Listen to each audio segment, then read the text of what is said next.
Hak'tan dilesen iman, degme kor bolsun şeytan.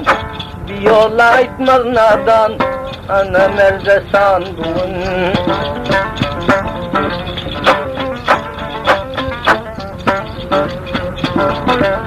Zoruna garrab olma, hakkın yolundan kalma.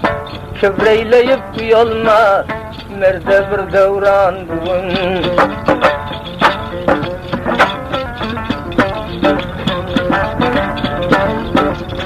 Kur'an'da haber verdi, namert yüzünü vurdu.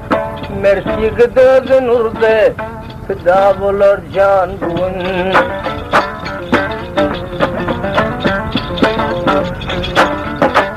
Her bir koçlar öldüler, sarıldılar, soldular. Hıcalata kaldılar, namert tohmuken bugün.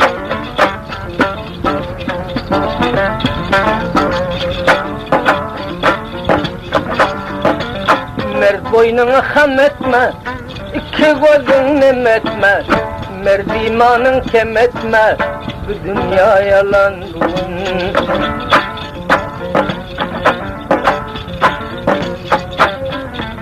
Kan içinde mert yatar, dünyanın namert tutar.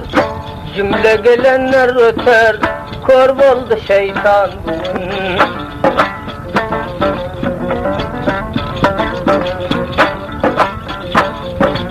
Kan yüreğe caylanar, mert yigitler huylanar.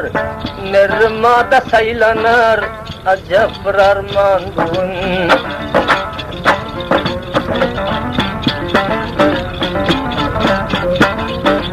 Kan içinde kim yatar, namert özünü satar. Bu gelen günler öter, çektiğin aslan bugün.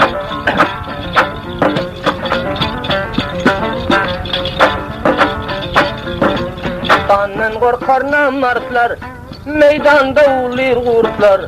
Gün günden ziyad dersler, her zaman atan bugün.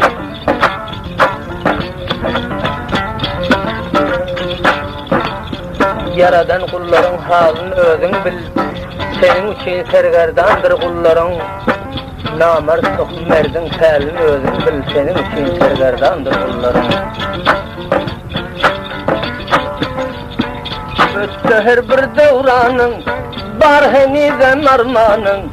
Yoluna bergin canın, degme yansın can bugün.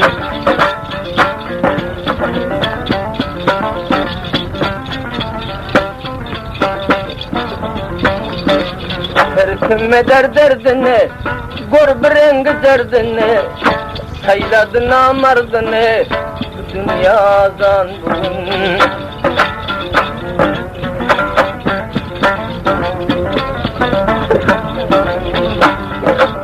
Katra katra damıp dur, kim levinden emip dur.